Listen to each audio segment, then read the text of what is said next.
आज हम बाइबल से कुछ लोगों के जीवन की ओर दृष्टि करेंगे और उन लोगों के जीवन से कुछ ना कुछ क्या बातें हमें सीखने को मिलती हैं, उन बातों पर आज हम नजर डालेंगे। हालेलुया। पहला है नूह की तरह भरोसा रखें। हालेलुया।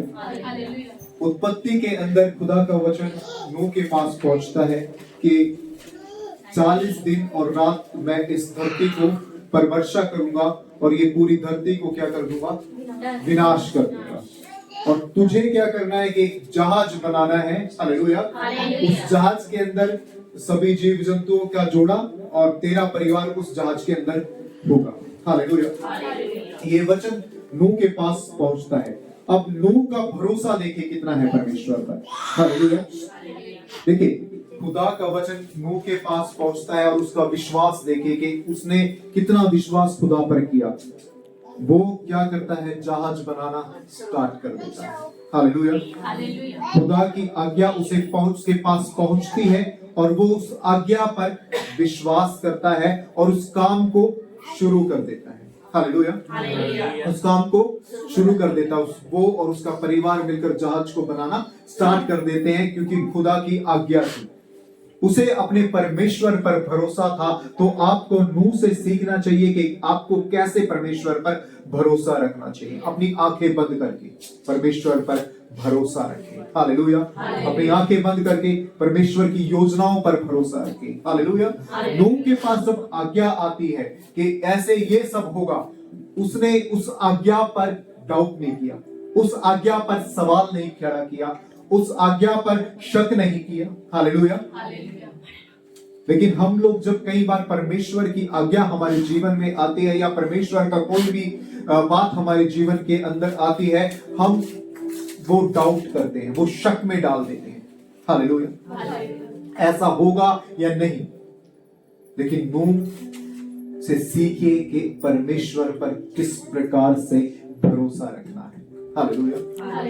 उसके पास आज्ञा आती है और वो काम को स्टार्ट कर देता है, वो कार्य को स्टार्ट कर देता है, वो जहाज बनाना स्टार्ट कर देता है। हालेलुया। इसलिए परमेश्वर की योजनाओं पर क्या रखो, भरोसा रखो। स्पष्ट वचन साफ शब्दों में कहता है कि उसकी जो योजनाएं हैं आपके लिए, वो योजनाएं हानि की नहीं है, वो योजनाएं लाभ की है। खुदा की कुछ योजनाएं आपके जीवन में हैं। हालेलुया। उन योजनाओं पर, उन वाचाओं पर विश्वास रखें। हालेलुया। जब खुदा की कोई आज्ञा आपके पास पहुंचती है, हालेलुया, उस आज्ञाओं को पूरा करें, अपने परमेश्वर की बात को माने, उसकी वाचाओं पर आंख बंद करके भरोसा रखें। नूह के समान। हालेलुया। नूह जहाज बनाना स्टार्ट करता है और सही 40 दिन बाद वर्षा स्टार्ट हो जाती है और पूरी धरती क्या हो जाती है, समाप्त हो जाती है। लेकिन बचता कौन है, नूह और उसका परिवार। अगर वो खुदा की जो आज्ञा उसके पास आई थी, अगर वो उसे अनसुना कर देता कि ऐसा कुछ नहीं होगा, या फिर उसे ढिलाई में ले लेता, तो शायद उसका परिवार नहीं बचता। हालेलुया। शायद उसका परिवार नहीं बचता। ऐसा ही मेरे प्रिय बहन भाइयों, खुदा की योजना कई बार हमारे जीवन में आती है, खुदा की कई बार आज्ञा हमारे जीवन में आती है, खुदा की कई बार वाचाएं हमारे जीवन में आती है, जिसे हम अनसुना कर देते हैं। हालेलुया। जिसे हम इग्नोर कर देते हैं और वो बाद में वो क्या होता है, वो हानि हमारे जीवन में आती है, वो नुकसान हमारे जीवन में आता है, वो कष्ट हमारे जीवन में आते हैं, वो परेशानियां हमारे जीवन में आती हैं। अगर भरोसा रखना है तो नूह के समान खुदा की आज्ञाओं पर भरोसा रखे, खुदा की वाचाओं पर भरोसा रखे। आज जो खुदा ने आपके जीवन में आज्ञाएं रखी है, आज जो खुदा ने आपके जीवन में वचन लेकर रखा है, आज जो खुदा ने आपके जीवन में वाचा बांधी है, उन वाचाओं पर विश्वास रखो। हालेलुया। नूह के समान खुदा की योजनाओं पर भरोसा रखो। उसकी योजनाएं आपके लिए हानि की नहीं है, उसकी योजनाएं आपके लिए लाभ की है। अगर वो नूह वो जहाज नहीं बनाता तो उसका परिवार नहीं बचता। हालेलुया।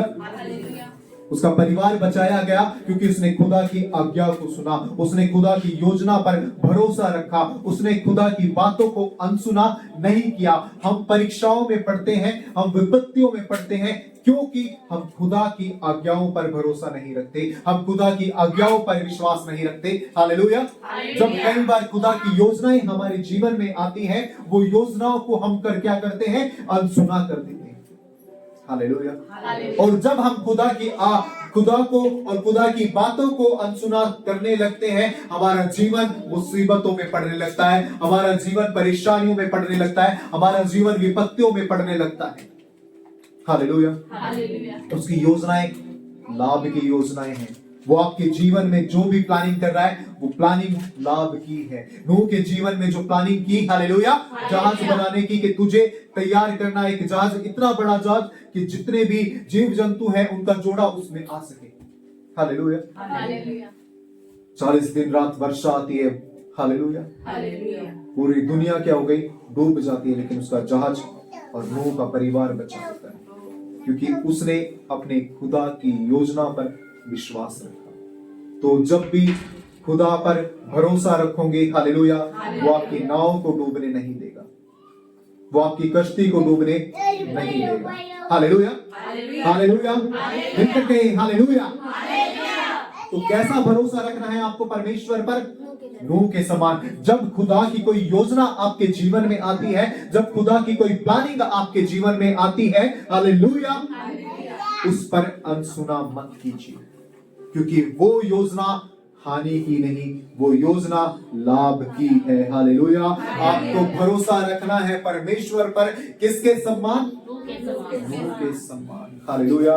उसे आशीष मिलती है कि उसका पूरा परिवार बचाया जाता है। हालेलुया। जब आप खुदा की आज्ञाओं को अनसुना नहीं करते, जब आप खुदा की बातों को मानते हैं, तब वो एक ब्लेसिंग आपके जीवन में देता है, वो एक आशीष आपके जीवन में देता है। हालेलुया। जब भी खुदा का कोई भी आज्ञा आपके जीवन में आती है तो खड़े हो जाओ। हालेलुया। मैं तैयार हूं प्रभु। हालेलुया। मैं तैयार हूं प्रभु। नूह के पास आज्ञा पहुंचती है। हालेलुया। उसने बिना शक बिना सवाल काम को शुरू किया। हालेलुया। बिना शक बिना सवाल काम को शुरू किया। और जब भी खुदा की कोई आज्ञा आपके जीवन में आती है, हालेलुया, आप खुदा को हमेशा तैयार मिले। हालेलुया। आप खुदा को हमेशा तैयार मिले। हमारे पास बहाने बहुत होंगे ना काम करने के, ना प्रार्थना करने के। हालेलुया। नूह के पास कोई बहाना नहीं था। उसने खुदा की आज्ञा को माना, अपने परिवार को कहा कि इस प्रकार से परमेश्वर की आज्ञा मेरे पास पहुंची है। उसका वो और उसके परिवार ने मिलकर जहाज को बनाना शुरू किया। हालेलुया। और जब वो जहाज तैयार होता है, जब बारिश स्टार्ट होती है, हालेलुया, वो दरवाजा बंद हो जाता है। बहुत से लोगों ने खटखटाया, बहुत से लोगों ने दरवाजा खटखटाया, लेकिन वो दरवाजा नहीं खुला। तो बाद में वो दरवाजा आपके लिए नहीं खोला जाएगा। हालेलुया। यदि आप आज्ञा पर, यदि आप खुदा की योजनाओं पर भरोसा रखेंगे और कहेंगे मैं तैयार हूं प्रभु, परमेश्वर आपके जीवन में आशीषें लेकर आएगा। हालेलुया। फिर हम देखते हैं यूसुफ के जीवन। यूसुफ के जीवन से हमें सीखने को मिलता है कि खुदा के प्रति कैसे वफादार रहे। हालेलुया। यूसुफ के जीवन से हमें क्या देखने को मिलता है कि किस प्रकार वफादारी होती है। हालेलुया। हालेलुया। किस प्रकार वफादारी होती है। उसका चरित्र और उसकी ईमानदारी, वो मुश्किलों में भी धैर्य रखने वाला था, वो लोगों की मदद करने वाला था, वो माफ करने वाला था। हालेलुया। और वो परमेश्वर पर भरोसा रखने वाला था। देखिए यूसुफ के जीवन में जब हम देखते हैं, हालेलुया, उत्पत्ति के अंदर ही हम जब पढ़ते हैं यूसुफ के जीवन को, उसके जीवन में बहुत सारी कठिनाइयां आई, उसके जीवन में बहुत सारी मुश्किलें आई। वो अपने भाइयों के द्वारा बेच दिया गया, वो कारागार में रखा गया, लेकिन उस समय सबसे बड़ी चीज क्या थी कि वो परमेश्वर के प्रति ईमानदार रहा, वो परमेश्वर के प्रति वफादार रहा। हालेलुया। कुछ लोग क्या होते हैं कि सिचुएशन के अनुसार बदल जाते हैं। यूसुफ को बेच दिया गया, कारागार में रखा गया। हालेलुया। लेकिन वो बदला नहीं, वो परमेश्वर पर विश्वास रखता रहा, वो परमेश्वर के प्रति वफादार रहा। हालेलुया। वो परमेश्वर के प्रति क्या रहा? वफादार रहा, ईमानदार रहा। परमेश्वर वो बदला नहीं कि खुदा मेरे साथ इतना कुछ हो गया, मेरे साथ इतना कुछ घट गया, हालेलुया, क्यों ना मैं तेरी आज्ञाओं से फिर जाऊं। वो खुदा के प्रति फिर भी ईमानदार रहता है। हालेलुया। जब वो प्रधान बना दिया जाता है, हालेलुया, जब उसे ऊंचा पद दिया जाता है, वो फिर भी नहीं बदलता, वो फिर भी खुदा के प्रति ईमानदार रहता है। हालेलुया। वो फिर भी खुदा के प्रति क्या रहता है? ईमानदार रहता है। वो ईमानदार रहता है अपने राजा के प्रति। देखिए, जब यूसुफ प्रधान बना दिया गया, हालेलुया, ऊंचा पद उसे मिल गया, तो पोतीपुर की जो पत्नी थी, हमने सुना है, हालेलुया, यूसुफ उस समय जो करता है वो बहुत सीखने के लायक है। वो अपने मालिक के प्रति ईमानदार रहता है, वो अपने मालिक के प्रति ईमानदार रहता है। वो क्या करता है? जब उसकी पत्नी, पोतीपुर की पत्नी उसे बुलाती है, तो वो वहां से भाग जाता है। हालेलुया। वो ईमानदारी थी यूसुफ की। इस प्रकार से आपको ईमानदार रहना है परमेश्वर के प्रति। हालेलुया। चाहे कैसा भी आप आज कम हो या बहुत ज्यादा हो, आज छोटे पद पे हो या कल ऊंचे पद पे हो, लेकिन आपको अपने परमेश्वर के प्रति सेम ही रहना है, ईमानदार ही रहना है। कैसा भी सिचुएशन आपके जीवन में आए, आप सिचुएशन के हिसाब से चेंज मत हो। यूसुफ के जीवन से हम सीखते हैं कि बहुत सारी सिचुएशंस उसके जीवन में आई, बहुत सारी कठिनाई उसके जीवन में आई, लेकिन उसने अपने स्वभाव को वैसा ही रखा जैसा परमेश्वर चाहता था। जब उसके भाइयों ने, जिन भाइयों ने उसे बेच दिया था, हालेलुया, जब देश में अकाल पड़ता है तो वो भाई उसके पास मदद के लिए आते हैं। हालेलुया। वो क्या करता है? अपने भाइयों को इनकार नहीं करता, वो बड़े आनंद के साथ अपने भाइयों के गले मिलता है। हालेलुया। इस प्रकार से आपको खुदा के प्रति ईमानदार रहना है। इस प्रकार आपको खुदा के प्रति वफादार रहना है। जब वो पूरी दुनिया के अंदर, हालेलुया, जब उस देश में अकाल पड़ा, सब अनाज खत्म हो चुका था, हालेलुया, उसके भाई उसके पास आते हैं, लेकिन वो उनको इनकार नहीं करता। हालेलुया। वो उनको इनकार नहीं करता, वो उनकी मदद करता है, वो उनकी सहायता करता है। हालेलुया। इसलिए आपको यूसुफ के सम्मान खुदा में वफादारी दिखानी है। हालेलुया। चाहे कैसा भी सिचुएशन हो, आपको अपने परमेश्वर पर विश्वास रखना है, अपने परमेश्वर पर भरोसा रखना है और परमेश्वर के प्रति वफादार रहना है। हालेलुया। हालेलुया। आपको परमेश्वर के प्रति वफादार रहना है। फिर हम एलिया के जीवन की ओर प्रकाश डालते हैं कि एलिया के समान जोशीले बनना। हालेलुया। फर्स्ट राजा 18 के अंदर हम देखते हैं बाल नबियों के बारे में। 450 बाल नबी थे, वो हमने स्टोरी पढ़ी है कि वो लोग एक जगह 450 नबी थे और एक जगह एलिया था। वो प्रार्थना में कितना जोशीला था। हालेलुया। उसे विश्वास था अपने परमेश्वर पर। जब वो वेदियां बनाई जाती है, बाल नबी अपने देवता से प्रार्थना कर रहे थे और एलिया अपने देवता से, खुदा से प्रार्थना कर रहा था, यहोवा से प्रार्थना कर रहा था। और वो वेदी क्या होती है? उस वेदी पर आग उतरती है और खुदा एलिया की प्रार्थना का उत्तर देता है। और उसी टाइम एलिया के पास आज्ञा पहुंचती है कि जो 450 बाल नबी हैं उन्हें खत्म कर दो। हालेलुया। और वो 450 सिर्फ अकेला एलिया था। और वो सामने सेना कितने लोग थे? 450 लोग थे। और एलिया सिर्फ अकेला, और वो 450 लोगों को खत्म करता है। वो सामर्थ, वो ताकत कहां से मिलती है? खुदा से मिलती है। वो ताकत कहां से मिलती है? खुदा से मिलती है। जब आपके सामने करो हजारों विरोधी खड़े होंगे, हालेलुया, आप अकेले होंगे, आपको हिम्मत रखनी है एलिया के समान। हालेलुया। एलिया के समान वो घबराया नहीं, वो प्रार्थना कर रहा था। हालेलुया। वो घबराया नहीं, वो प्रार्थना कर रहा था। वो 450 नबी को उसने खत्म किया जो उसे खत्म करना चाहते थे। हालेलुया। किस लिए भेजे गए थे? उसे एलिया को खत्म करने के लिए। लेकिन एलिया अकेला था और उसके साथ उसका परमेश्वर खड़ा था। तो आपको एलिया के समान जोशीला बनना है, आपको एलिया के समान हिम्मत रखनी है, आपको एलिया के समान ताकत रखनी है। हालेलुया।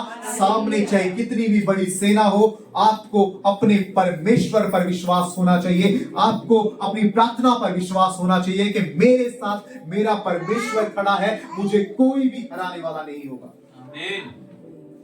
हालेलुया। अपने मन को कच्चा मत करना, अपने मन को कमजोर मत करना। हालेलुया। क्योंकि आपका लड़ने वाला आपका परमेश्वर है। उन 450 नबियों से लड़ने वाला एलिया नहीं, उसका परमेश्वर था। आपके सामने चाहे कोई भी हो, हालेलुया, खुदा आपके विरोधियों को जवाब देने वाला परमेश्वर है, खुदा आपके विरोधियों को उत्तर देने वाला परमेश्वर है। हालेलुया। लेकिन अपनी प्रार्थनाओं पर विश्वास रखना और एलिया के समान हिम्मत मत हारना। हालेलुया। हम दानियल से देखते हैं, दानियल से सीखते हैं दृढ़ प्रार्थना को, कि प्रार्थना के अंदर कैसी दृढ़ता होनी चाहिए। दानियल बंदी गृह में था, लेकिन वो प्रार्थना कर रहा था। हालेलुया। उसकी प्रार्थना की सामर्थ्य को आप देखिए। हालेलुया। जब राजा के पास को एक स्वप्न दिखाई देता है, एक सपना दिखाई देता है, हालेलुया, वो दानियल के पास आता है और दानियल को उस प्रार्थना का उत्तर बताना है। अब वो उत्तर कैसे बताएगा? हालेलुया। वो प्रार्थना पर विश्वास रखता है, वो अपने कोठरी में जाता है, हालेलुया, और प्रार्थना करता है खुदा से, और परमेश्वर उस सपने का आंसर दानियल को देता है। तो प्रार्थना में कैसी दृढ़ता होनी चाहिए, ये आपको दानियल से सीखना चाहिए। हालेलुया। ये आपको दानियल की से सीखना चाहिए। जब वो शेर की मांद में डाल दिया जाता है, हालेलुया, उस समय वो क्या कर रहा था? ये प्रार्थना की दृढ़ता होती है। वो शेर की मांद में था, लेकिन वो बैठकर प्रार्थना कर रहा था। ये प्रार्थना की दृढ़ता है। जब आपके जीवन में कठिनाइयां आती है, जब आपके जीवन में मुसीबतें आती है, जब आपके जीवन में परेशानियां आती है, उस समय प्रार्थना की दृढ़ता देखी जाती है कि आप कितने प्रार्थना में मजबूत हैं। हालेलुया। हालेलुया। कुछ लोग थोड़ा सा परेशानी आने पर प्रार्थना करना छोड़ देते हैं। वो लोग जो प्रार्थनाओं में दृढ़ होते हैं, वो लोग जो प्रार्थनाओं में योद्धा होते हैं, थोड़ा सा परेशानी आई, हालेलुया, वो प्रार्थना छोड़ देते हैं। हालेलुया। वो प्रार्थना छोड़ देते हैं। उनका ध्यान उन मुसीबतों की ओर जाता है, उनका ध्यान उस परेशानियों की ओर जाता है। हालेलुया। और उनका प्रार्थना करना बंद हो जाता है। तो वो दृढ़, ये चीज आपको दानियल से सीखनी चाहिए कि प्रार्थना में दृढ़ कैसा होना चाहिए, प्रार्थना में दृढ़ता कैसी होनी चाहिए, कि सामने कोई भी हो लेकिन प्रार्थना नहीं रुकनी चाहिए। हालेलुया। सामने ही भले शेर था, लेकिन वो प्रार्थना कर रहा था। हालेलुया। सामने भले शेर था, लेकिन वो प्रार्थना कर रहा था। आप थोड़ा सा परेशानी आते भूल जाते हैं प्रार्थना को, आप भूल जाते हैं परमेश्वर को, आप भूल जाते हैं दुआओं को। सिचुएशन आपके जीवन में कैसी भी परिस्थिति आए, चाहे आपको कितना भी दुख में रहना पड़े, आप कितने भी कठिनाइयों में रहना पड़े, लेकिन आप दृढ़ तब कहलाएंगे, प्रार्थना में परिपक्व जब कहलाएंगे जब वो प्रार्थना ही नहीं रुकेगी। ये चीज आपको सीखनी चाहिए दानियल से। हालेलुया। इस सामने भले ही शेर है, हालेलुया, सामने भले ही राजा है, लेकिन वो प्रार्थना नहीं रुकेगी। हालेलुया। आपको दानियल से सीखना चाहिए कि कैसे परमेश्वर में दृढ़ता होनी चाहिए। हालेलुया। कि किस प्रकार आपको प्रार्थना ही करनी चाहिए। परमेश्वर आपकी प्रार्थनाओं का उत्तर आपको देता है, परमेश्वर आपकी प्रार्थनाओं का जवाब आपको देता है, लेकिन जब आप प्रार्थना में मजबूत होते हैं। प्रार्थना में मजबूती क्या होती है? हालेलुया। प्रार्थना में मजबूती क्या होती है? कि आपको कोई भी व्यक्ति आपके विश्वास को, आपकी प्रार्थना को, के विश्वास को खत्म नहीं कर सकता। हालेलुया। चाहे कुछ भी हो जाए, लेकिन प्रार्थना ही नहीं रुकेगी। हालेलुया। हालेलुया। आज हम देख रहे हैं कि कितना लोग मसीह लोगों का विरोध कर रहे हैं, कितना लोग मजाक उड़ा रहे हैं, है ना? मजाक उड़ रहा है। लेकिन मैंने कल ही देखा था, लेकिन क्या आपने किसी भी एक ऐसे मसीह को देखा है जो किसी देवी देवताओं का मजाक उड़ाता हो? किसी ने नहीं देखा। लेकिन यीशु मसीह का मजाक उड़ रहा है, यीशु मसीह का मजाक उड़ रहा है, लोग उड़ा रहे हैं, हालेलुया। तो इससे क्या हो रहा है? और भी बढ़े, खुदा का कार्य, खुदा का वचन और भी बढ़ रहा है, हालेलुया। भले ही वो मजाक में खुदा का नाम ले रहे हैं, लेकिन ले रहे हैं, हालेलुया। भले ही वो मजाक में खुदा को याद कर रहे हैं, लेकिन वो प्रार्थना ही रुक नहीं रही। किसी के रोकने से कभी प्रार्थना नहीं रुकती, हालेलुया। आपको कोई व्यक्ति आपके विरोध में आ गया, आपको एक दिन रोक देगा, वो चर्च बंद करवा देगा, हालेलुया। आपका विरोध हो रहा है, उसने चर्च बंद करवा दिया, लेकिन क्या वो आपको प्रार्थना करने से रोक सकता है? आपको घर में प्रार्थना करने से रोक सकता है? आपको अपना खुदा का नाम लेने से रोक सकता है? नहीं रोक सकता। यह है दृढ़ता प्रार्थना की, हालेलुया। भले ही चर्च तोड़ दिए जाए, भले ही भवन तोड़ दिए जाए, भले ही हालेलुया मजाक उड़ाया जाए, लेकिन यीशु मसीह के नाम को क्या वो हमारे जीवन से निकाल सकते हैं? नहीं निकाल सकते, हालेलुया। क्या निकाल सकते हैं? हमारी प्रार्थनाएं रुक सकती है? नहीं रुक सकती हमारी प्रार्थनाएं। आज हम भवन में नहीं, अपने घरों पर बैठकर प्रार्थना करेंगे, लेकिन प्रार्थना करेंगे, हालेलुया। और जितना भी स्ताव बढ़ रहा है, जितना भी मजाक उड़ाया जा रहा है, उसमें खुदा का धन्यवाद करो कि खुदा का राज्य आगे बढ़ रहा है, हालेलुया। हाँ, कोरोना भी नहीं रोक सकता, हालेलुया। प्रार्थनाओं को देखिए, प्रार्थनाओं को आपके जीवन से कोई भी व्यक्ति नहीं निकाल सकता। और जितना स्ताव आएगा, जितना मजाक उड़ाया जाएगा, हालेलुया, उतना ही क्या होगा? परमेश्वर का राज्य आगे बढ़ेगा, हालेलुया। और विश्वास रखिए, परमेश्वर का राज्य बहुत तेजी से आगे बढ़ रहा है, हालेलुया, हालेलुया। विश्वास रखिए, बहुत तेजी से खुदा का राज्य आगे बढ़ रहा है, हालेलुया, हालेलुया। अगर हम देखते हैं पूरी दुनिया के अंदर कोई भी धर्म सबसे तेजी से जो बढ़ रहा है वो है क्रिश्चियनिटी, वो है मसीहत। क्योंकि मसीहत जो है, उन्हें किसी का मजाक उड़ाना नहीं, वो किसी का मजाक नहीं उड़ाते, उनका मतलब सिर्फ अपने खुदा से है। वो प्रार्थना करते हैं, हालेलुया। वो लोगों के लिए आशीष मांगते हैं, लोगों के लिए प्रेम मांगते हैं, हालेलुया। इसलिए आज परमेश्वर का राज्य आगे बढ़ रहा है, हालेलुया। और ऐसे ही परमेश्वर का राज्य आगे बढ़ता रहेगा, चाहे आप कोई कितना भी मजाक उड़ा ले, हालेलुया, चाहे कोई कितना भी हंसी ठट्टा कर ले, लेकिन खुदा के राज्य इसी प्रकार आगे बढ़ रहा है, हालेलुया, हालेलुया, हालेलुया। फिर हम देखते हैं यीशु मसीह की तरह आज्ञा को मानना। देखिए, आज्ञा को मानना, यीशु मसीह ने मरकर अपने पिता की आज्ञा को पूरा किया, हालेलुया। आप लोगों को सीखना चाहिए यीशु मसीह से कि किस प्रकार से चाहे जान देनी पड़े, लेकिन अपने खुदा की आज्ञा को पूरा करना है, हालेलुया। उसने जब अंतिम शब्द यीशु मसीह के सूली पर थे कि पूरा हुआ, यानी मैंने आपकी आज्ञा को पूरा किया। जब यीशु मसीह पकड़वाए जाने वाले थे, गत्समनी बाग में जो उन्होंने प्रार्थना की, वो प्रार्थना थी कि हो सके तो ये कटोरा मेरे सर से टल जाए, लेकिन फिर भी मेरी नहीं आपकी इच्छा पूरी, हालेलुया। इस प्रकार से आपको खुदा में आज्ञाकारी बनना है, हालेलुया। तो आपको नूह की तरह परमेश्वर पर भरोसा रखना है, हालेलुया। यूसुफ की तरह वफादार रहना है, एलिया की तरह जोशीले बनना है, और दानियल की तरह दृढ़ प्रार्थना करनी है, और यीशु मसीह की तरह पिता की आज्ञा को पूरा करना है, हालेलुया, हालेलुया, हालेलुया। पूरी बाइबल आपके जीवन